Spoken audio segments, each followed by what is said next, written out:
एक बार एक जाने माने डॉक्टर ने यह निर्णय लिया कि वह अपनी पत्नी के साथ जंगल में जाके रहेगा। उनका उद्देश्य था एक ऐसी जड़ी बूटी ढूंढना जिससे ऐसी दवाई बनाई जा सके जिससे इंसान की युवा अवस्था वापस आ जाए। हालांकि उनकी इस तलाश के बारे में कोई नहीं जानता था, यहां तक कि उनकी पत्नी भी। सालों बीत गए, लेकिन उस रहस्यमयी जड़ी बूटी को अभी तक खोजा नहीं जा पाया। एक शाम घंटों की तलाश के बाद वो डॉक्टर वापस अपने घर लौटा। वो अपनी पत्नी को देखकर आश्चर्यचकित रह गया, जो तकरीबन 30 साल जवान दिख रही थी। डॉक्टर ने पूछा, अरे क्या हुआ?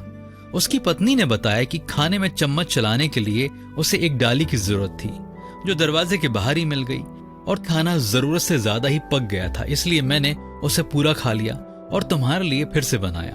बढ़ती हुई उत्सुकता के साथ डॉक्टर ने पूछा, वो डाली कहां जिसको तुमने इस्तेमाल किया? वो डाली ही मेरी खोज का अंत है। उसकी पत्नी ने पूछा, कौन सी खोज? मैंने तो वो डाली आग में डाल दी। जब खाना पक गया, उसकी पत्नी को पता नहीं था अपने पति के उद्देश्य के बारे में। पति और पत्नी को एक दूसरे का साझेदार होना चाहिए, ऐसी साझेदारी जिसमें एक दूसरे के लिए परवाह, प्रेम और संवाद हो।